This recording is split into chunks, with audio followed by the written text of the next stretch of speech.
I got so much motherfucking design on right now. Break it down, bring it back, make it clap. I got 3 old thoughts, new block, where that thing. Bitches on my line, and you know. Assalamualaikum warahmatullahi wabarakatuh. Perkenalkan, nama saya Muhammad Alfi Adam. NIM saya 216410130. Saya dari kelas 5D Manajemen Fakultas Ekonomi. Di sini saya akan mempresentasikan tentang konsep dasar sistem. Pertama, saya akan menjelaskan tentang konsep dasar sistem. Saat ini, kita berada di dalam dunia yang tersusun atau terorganisir dengan kompleks. Dikatakan kompleks karena dunia ini tersusun dari beberapa subsistem yang berbeda satu sama lainnya, dan mereka berinteraksi pada tingkat tertentu. Beberapa definisi sistem diantaranya ada 4. Yang pertama, A. Pengertian sistem. Dalam pandangan secara umum adalah sekumpulan benda yang memiliki hubungan di antara mereka. Kata sistem sendiri berasal dari bahasa Latin sistema dan bahasa Yunani sustema, adalah suatu kesatuan yang terdiri dari komponen-komponen atau elemen yang dihubungkan bersama untuk memudahkan aliran informasi, materi, atau energi. Yang kedua, menurut Raymond McLean dan George Scale, sistem adalah sekelompok elemen-elemen yang terintegrasi dengan maksud yang sama untuk mencapai suatu tujuan. Yang ketiga, menurut Robert Gemardik dan kawan-kawan, sistem adalah seperangkat elemen yang berbentuk kegiatan suatu prosedur atau bagian pengolahan yang mencari suatu tujuan atau tujuan-tujuan bersama dengan mengoperasikan data dan atau barang pada waktu rujukan tertentu untuk menghasilkan informasi dan atau energi dan atau barang. Yang keempat, menurut Ludwig von Bertalanffy, sistem merupakan seperangkat unsur yang saling terkait dalam suatu antarelasi di antara unsur-unsur tersebut dengan lingkungan. Menurut Anatole Rothbard, sistem adalah suatu sekumpulan atau kumpulan kesatuan dan perangkat hubungan satu sama lain. Berikutnya, di sini ada diagram karakteristik sistem dan penjelasannya, yaitu yang pertama, tujuan sistematis. Tujuan sistem merupakan target atau sasaran akhir yang ingin dicapai oleh suatu sistem. Agar supaya target tersebut bisa tercapai, maka target atau sasaran tersebut harus diketahui terlebih dahulu ciri-ciri atau kriterianya. Yang kedua, ada batas sistem. Batas sistem merupakan garis abstraksi yang memisahkan antara sistem dan lingkungannya. Batas suatu sistem menunjukkan ruang lingkup dari sistem tersebut. Batas yang mampu. 14. Bahan ajar sistem informasi manajemen dibayangkan oleh seseorang akan sangat berbeda dengan batas sistem yang sebenarnya dalam dunia nyata. Yang ketiga, ada subsistem. Subsistem merupakan komponen atau bagian dari suatu sistem. Subsistem ini bisa fisik ataupun abstrak. Suatu subsistem adalah istilah untuk menjelaskan bagian dari sistem. Setiap subsistem mempunyai sifat-sifat dari sistem untuk menjalankan suatu fungsi tertentu dan mempengaruhi proses sistem secara keseluruhan. Yang keempat, hubungan sistem dan hierarki sistem. Ada 2. Yang pertama, hubungan horizontal adalah hubungan yang menggambarkan suatu hubungan antara subsistem dengan subsistem lain yang setingkat atau sederajat. Yang kedua, hubungan vertikal adalah hubungan yang dalam kebanyakan hal. Hubungan sistem ini sangat menentukan terhadap keberhasilan suatu sistem, karena dalam suatu sistem menentukan bagaimana tujuan sistem dapat dicapai kalau bagian-bagian sistem yang ada di dalamnya tidak bisa berhubungan baik atau bekerja sama. Berikutnya ada masukan sistem, input. Input merupakan segala sesuatu yang masuk ke dalam suatu sistem. Input dapat berupa energi, manusia, data, modal, bahan baku, layanan, informasi, dan lainnya. Azhar Susanto, input ini merupakan pemicu bagi sistem untuk melakukan proses yang diperlukan. Input dapat diklasifikasikan diklasifikasikan ke dalam 3 kategori, yaitu yang pertama serial input, probel input, dan feedback input. Di sini ada serial input dan ini diagramnya. Serial input merupakan input yang diperoleh sebagai hasil atau output sistem sebelumnya, seperti yang digambarkan di bawah ini, input, proses, output. Yang kedua, probel input merupakan potensial input yang dapat digunakan oleh suatu sistem yang harus dapat menentukan input mana yang sesuai untuk menghasilkan output yang diinginkan, seperti pada gambar B, probel input ini. Dan yang ketiga, feedback input merupakan bagian output dari sistem yang sama yang digunakan sebagai kontrol. Feedback input ini dikelompokkan menjadi 2 kelompok, yaitu negative feedback input dan positive feedback input. Negative feedback input digunakan sebagai alat kontrol untuk memperkecil.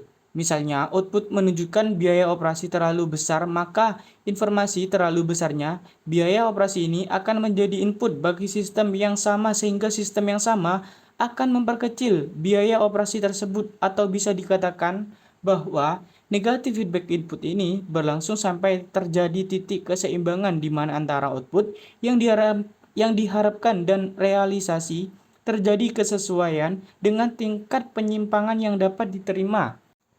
Selanjutnya ada positive feedback input digunakan sebagai alat kontrol untuk meningkatkan sesuatu. Misalnya penjualan tahun ini dinilai terlalu kecil, maka nilai penjualan yang terlalu kecil ini akan digunakan sebagai input bagi sistem yang sama, sehingga sistem yang sama akan meningkatkan nilai penjualan. Berikutnya ada nomor 6, pengolah sistem proses. Proses merupakan perubahan dari input menjadi output.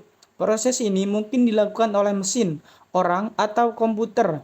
Proses kombinasi input serta urutan yang berbeda-beda untuk menghasilkan output yang bermacam-macam menjadikan proses itu sangat kompleks. Selanjutnya nomor 7, keluaran sistem output. Output merupakan hasil dari suatu proses yang merupakan tujuan dari keberadaan sistem. Semua proses yang dilakukan oleh suatu sistem bisa menghasilkan lebih dari satu output. Ada 3, output yang langsung diberikan ke konsumen untuk dikonsumsi atau untuk diproses lebih lanjut. Yang kedua, output suatu sistem yang dikonsumsi oleh subsistem yang lain dalam sistem yang sama dalam suatu siklus produksi. Selanjutnya, output yang merupakan bagian dari output secara keseluruhan yang dapat dikonsumsi oleh sistem yang lain atau oleh sistem yang bersangkutan, tetapi menjadi tidak berguna kalau dibuang ke lingkungan. Selanjutnya ada nomor 8, lingkungan sistem. Lingkungan sistem merupakan faktor-faktor di luar sistem yang mempengaruhi sistem. Lingkungan sistem terdiri dari 2 macam, yaitu lingkungan eksternal dan internal. Lingkungan eksternal yaitu merupakan lingkungan yang berada di luar sistem. Sedangkan lingkungan internal yakni lingkungan yang berada di dalam suatu sistem. Berikut diagram lingkungan sistem. Lebih jelasnya, karakteristik sistem ini terdiri dari komponen sistem, batas sistem, lingkungan luar sistem, penghubung sistem, masukan sistem, keluaran sistem, pengolah sistem, dan sasaran sistem. Dalam karakteristik, sistem tersebut di atas tidak bersifat kaku sebagaimana dinyatakan oleh McLeod bahwa tidak semua sistem memiliki kombinasi elemen-elemen yang sama, tetapi susunan di dasarnya sama, seperti terlihat pada gambar di bawah ini. Penjelasannya ada sumber daya input, elemen, transformasi, sumber daya output, mekanisme pengendali, dan tujuan. Yang pertama, sumber daya input. Mengalir melalui elemen transformasi diubah menjadi sumber daya output. Dan elemen transformasi mengubah input menjadi output. Selanjutnya, sumber daya output, hasil perubahan input melalui elemen transformasi dan mekanisme pengendali. Ada 2. Yang pertama, memantau transformasi, meyakinkan sistem bahwa tujuan tercapai, dan yang kedua, dihubungkan pada arus sumber daya dengan memakai suatu feedback, lingkaran umpan balik. Selanjutnya ada tujuan. Tujuan ini digunakan oleh mekanisme pengendali untuk membandingkan sinyal umpan balik dan mengarahkan sinyal pada elemen input bila sistem operasi perlu dirubah. Berikutnya, ada cara pandang sistem. Cara pandang sistem ini bermanfaat untuk mencegah manajer tidak tersesat dalam kompleksitas, struktur, dan rincian pekerjaan. Menyadari perlunya memiliki tujuan-tujuan yang baik, menekankan pentingnya kerjasama semua bagian dalam organisasi, mengakui keterkaitan organisasi dengan lingkungannya, dan memberikan penilaian yang tinggi pada informasi umpan balik yang hanya dapat dicapai dengan cara sistem tertutup. Selanjutnya, ada klasifikasikan sistem. Sistem dapat diklasifikasikan dari berbagai sudut pandang, diantaranya yaitu ada 5. Yang pertama, sudut pandang lingkungan. Yang kedua, sudut pandang asal pembuatannya. Yang ketiga, sudut pandang keberadaannya. Yang keempat, sudut pandang kesulitan. Dan yang kelima, sudut pandang output atau kinerjanya. Selanjutnya, ada pendekatan sistem. Ada 2 pendekatan dalam mendefinisikan sistem, yaitu yang pertama, pendekatan yang menekankan pada prosedur. Pendekatan prosedur mendefinisikan sistem sebagai suatu jaringan kerja dari prosedur-prosedur yang saling berhubungan, berkumpul bersama-sama untuk melakukan kegiatan atau menyelesaikan suatu sasaran tertentu. Prosedur sendiri merupakan urutan-urutan yang tepat dari tahapan-tahapan instruksi yang menerangkan apa yang harus dikerjakan dan siapa yang mengerjakannya, kapan dikerjakan, dan bagaimana mengerjakannya. Yang kedua, pendekatan yang menekankan pada elemen dan komponen sistem. Pendekatan elemen atau komponen ini mengemukakan bahwa sistem adalah sekelompok elemen-elemen yang terintegrasi dengan maksud yang sama untuk mencapai suatu tujuan. Sistem merupakan sekumpulan elemen, alat, manusia, aturan, dan peraturan yang saling berhubungan satu sama lain. Pemahaman terhadap sistem ini dapat dilihat dari beberapa kata kuncinya sebagai berikut. Ada elemen, bagian atau komponen, subsistem, contoh, alat, manusia, peraturan. Dan ada interaksi, hubungan, dan terintegrasi, suatu atau satu kesatuan, dan ada tujuan, goal atau objektif. Goal, tujuan biasanya untuk ruang lingkup yang lebih luas, contoh sistem bisnis. Objektif, sasaran biasanya untuk ruang lingkup yang lebih sempit, contoh sistem akuntansi dan sistem produksi. Dan ini ada pendekatan sistem merupakan rangka kerja umum dalam pengambilan keputusan yang berdasarkan kepada 4 pikiran utama. Yang pertama, pendekatan sistem mengharuskan kita menentukan sistem tersebut dalam bentuk karakteristik. Yang kedua, pendekatan sistem mengharuskan kita mempertimbangkan sistem secara keseluruhan. Yang ketiga, pendekatan sistem berasumsi bahwa selalu ada beberapa alternatif. Yang keempat, pendekatan sistem memerlukan penerapan metode ilmiah. Selanjutnya ada model dan pembuatan model, modeling system. McLeod menyatakan model sebagai penyederhanaan abstraksi dari sesuatu. Suatu model yang dibentuk akan mewakili sejumlah objek atau entitas, sedangkan Wilson menyatakan model sebagai interpretasi secara eksplisit dari pemahaman tentang situasi. Ada 2 jenis-jenis model dan manfaat model. Yang pertama, jenis-jenis model. Model fisik, penggambaran entitas dalam bentuk 3 dimensi. Model naratif, penggambaran entitas dalam bentuk lisan atau tulisan. Model grafik, penggambaran suatu entitas dalam bentuk simbol, garis atau bentuk. Model matematika, penggambaran suatu entitas dalam bentuk persamaan atau formula matematika. Yang kedua, manfaat model. Ada 3, mempermudah model, mempermudah komunikasi, dan memperkirakan masa depan. Bahasa sistem. Bahasa merupakan alat untuk berkomunikasi.